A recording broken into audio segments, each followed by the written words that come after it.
I have been married to my wife for 5 months, living together for almost a year before marriage. My stepdaughter Anne, 16-year-old female, used to split time between her parents, but is currently with us full-time as her father will be overseas until August. I also have a son, Leo, 17-year-old male, who lives mostly with my ex-wife and with me on weekends. The kids go to different schools and have a decent relationship. My wife and Anne are great cooks. My wife's parents came from another country, and she and Anne regularly make exotic dishes from their homeland, which are delicious. Both my son and I appreciate the dishes, though we still have problems learning what is what. A few days ago, Leo stopped by for something he left. Nobody was home, so he let himself in. Leo said there was a big pot of stew on the stove and it smelled delicious, and he asked if he could have some. My wife or Anne often made a huge batch of food when they cook, so it was nothing surprising. I told Leo to go ahead and just leave some for us. Now Leo is a wrestler and he eats a lot. A while later he sent me a photo showing me how much stew was left in the pot. I could tell there were at least 5 servings left, so I thought nothing of it. An hour later, Anne called me, upset. She asked if I had eaten the stew she made. It was a special recipe from her grandma, and she invited her friends over to try it. She said the stew was supposed to feed 9 people, and she invited 6 friends, but someone obviously had eaten almost half of her stew. I told her it was Leo and apologized, telling her she could order pizza for her friends and I would pay for it. Anne said it was poor compensation for her friends looking forward to her stew, which she spent hours preparing, but she did take my offer. When I later apologized and had Leo call to apologize himself, she said she accepted our apologies, though she has been rather quiet around me. My wife later told me I should not just allow Leo to eat whatever he wants in our kitchen, as sometimes she and Anne have plans for their dishes.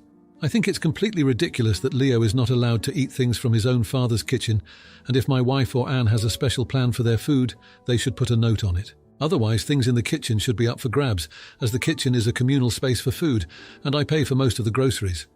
I think if Leo is not allowed to have the food, then it's like he's not part of the family. I am willing to talk to him about portion control, but other than that, I think he should be able to eat what he wants in the kitchen, unless there's a note saying not to. Am I the idiot? Now, for a few comments before the update. Comment 1. You're the idiot, especially because it was still cooking. Might be different if it was leftovers in the fridge, but that still depends on the system you set up as a family. Really not that hard to shoot a text to the family members who do a lot of the cooking when you decide you want to eat it. Comment 2. You're the idiot. You can feed Leo anything you made. You can let Leo fix himself some food from the groceries you have available. You don't get to simply decide that food somebody else fixed is available for him to eat. You ask the person who made it what the plans are for the food, and if you think your offer of pizza to make up for the anticipated soup made everything better, you're as smart as a box of rocks. Now, for the update. Thanks for all the comments on my last post. They really helped me see things from different perspectives. So it's been 2 weeks since the stew incident, and let me tell you, things have been interesting. After the whole stew fiasco, I had a chat with Leo about portion control and being more considerate. He took it well, and I thought we were on the right track. But then a few days later, Anne made a cake for a school project. She left it on the counter with a clear note saying, "Do not eat for school." Well, Leo came over that weekend, saw the cake, and thought the note was a joke. He ate a slice. When Anne found out, she was livid, steam coming out of her ears livid. She yelled at Leo and he just stood there looking like a deer caught in headlights. I had to step in and calm things down. I apologized to Anne and promised to replace the cake. Leo also apologized, but the damage was done. Anne's trust in him was shaken, and she started labeling everything she made with her name. It was like walking into a kitchen with food marked like in a college dorm fridge. My wife was upset too. She said that Leo's actions were making Anne feel unwelcome in her own home. That hit me hard. I never wanted anyone to feel that way, especially not Anne. So I sat down with Leo and explained how his actions were affecting Anne. He seemed to understand and promised to be more mindful. Things were tense for a while, but slowly Anne started to warm up to Leo again. They even teamed up to cook dinner one night, which I thought was a great sign. It was nice to see them laughing and joking around in the kitchen.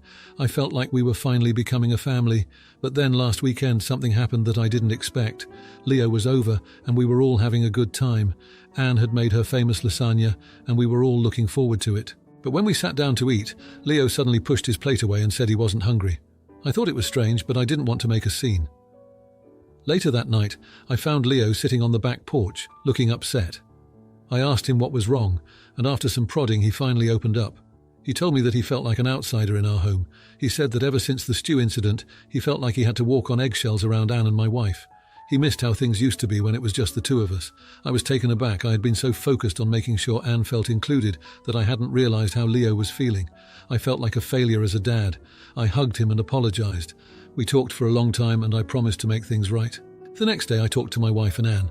I told them how Leo was feeling, and to my surprise they were both understanding. Anne even apologised to Leo for overreacting about the cake. We all agreed to work on our communication and make sure everyone felt included and respected. Things have been better since then. We've started having family meetings to discuss the week's meals and any special food plans. It's helped prevent any more food-related misunderstandings. But here's the twist. Last night, Anne came to me with a sheepish look on her face. She confessed that she had eaten some of Leo's leftover pizza a few weeks ago, thinking it was up for grabs. She felt guilty after seeing how everything unfolded and wanted to come clean. Leo just laughed it off, saying it was no big deal. It was a small moment, but it felt like a huge step forward for our blended family. So yeah, it's been a roller coaster of emotions these past 2 weeks, but I think we're finally learning how to live together as a family. And who knows, maybe one day we'll look back at the great stew incident and laugh. Now for the comments. Comment 1. Hey there. Navigating a blended family can be like walking through a minefield with a blindfold on, huh? I get where you're coming from. You want Leo to feel at home.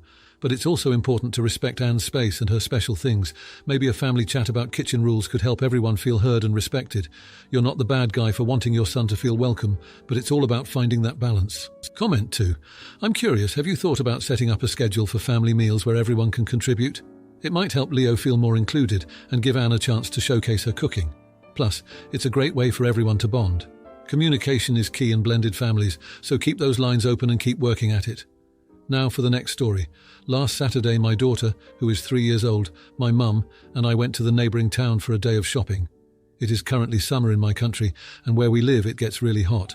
After watching a movie, we are walking back to my car, which is parked in the sun on the roof car park. We come across an old friend of my mum's who lives in the same town, and they start talking. I politely stand in the hot sun with my daughter for 10 minutes, listening to them talk. My daughter starts fidgeting and getting grumpy. I realise that she is overheating and needs to get in the shade. I tell my mum that we have to get my daughter into the shade and ask if she can chat with her friend at home. My mum snaps at me, telling me that I need to teach my daughter to be patient and respectful when adults are speaking. This was the story of my entire childhood. My mum is very inconsiderate of me and my siblings' needs. Whenever she would run into a friend, she would make us wait in a hot car or in the heat while she chats to them for 30 minutes. When we were on long car rides and needed to pee, she would make us wait until we got to our destination. I remember peeing myself a couple of times because of this, and she would scold me for peeing myself on purpose. I remember going the entire day without food, besides breakfast, if we were out running errands. She would refuse to take us home and feed us or buy us food to eat. She would spend hours on the phone talking to her friends and ignoring us kids. If we dared to ask her for something, she would snap at us to leave her alone and complain about how she never gets time to herself. The conversation and her comments made me really angry. I promptly took my daughter to the car and started driving out of the parking lot. I stopped by my mum and told her I was taking my daughter home now, and she could either come with us now or find another way home. She laughed at me and told me to stop being dramatic and that she would take as long as she needed with her friend. I think she thought I was bluffing and would pull over and wait for her. Instead, I drove off without her and got a call 20 minutes later asking where I was. I told her I was on my way home and for her to find another ride. I didn't listen to the rest and hung up on her. I received a text from her that night saying how I disrespected her and left her stranded. Her friend left before she realised I was gone and didn't answer the phone while driving. I told my mum that I wasn't going to let my kid pass out from heat exhaustion just because she wanted to chat for an hour. I also brought up the previous incidents and told her that she needs to consider other people's needs over her wants. We had a big argument, and she said I crossed a big line by leaving her stranded, even if the other stuff was true. Now that I've cooled down a bit, I am feeling guilty for what I did and for not bringing it up in a more mature way. Am I the idiot? Now, for a few comments before the update.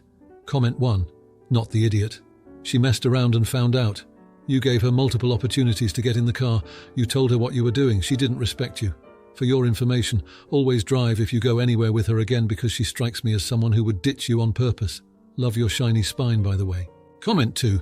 Not the idiot. Your mother is hurtful as hell and I'd go no contact with her and start seeing a therapist. I feel like the nonchalant way you described her actions means you don't see the abuse for what it is. Bravo to you for breaking the cycle and putting yours and your daughter's needs first. Now for the update, thanks to everyone who read my last post. It's been a wild few months since then and a lot has happened. I guess I never expected things to spiral the way they did, but here we are. After the incident with my mum, things were tense for a while. We didn't talk for a couple of weeks, which was both a relief and a source of stress. I kept replaying the argument in my head, wondering if I had been too harsh. But then I'd remember my daughter's red, sweaty face and I'd harden again. It was a cycle of guilt and justification that kept me up at night. Eventually, my mum reached out. She wanted to see her granddaughter, and I couldn't deny her that. We met up at a local park, a neutral ground of sorts. It was awkward at first, but seeing my daughter run towards her with open arms melted some of the ice. We talked, really talked, for the first time in years. She apologized for the parking lot incident and even acknowledged that she hadn't always considered our needs growing up. It felt like a breakthrough, and for a moment I thought we could turn a new leaf. Over the next few weeks, we started rebuilding our relationship. She made an effort to be more considerate, asking about our plans and making sure my daughter's needs were met when we were together. It was nice having my mum around and not feeling like I was on edge all the time. My daughter adored her, and I could see the positive impact their bond had on her. But old habits die hard.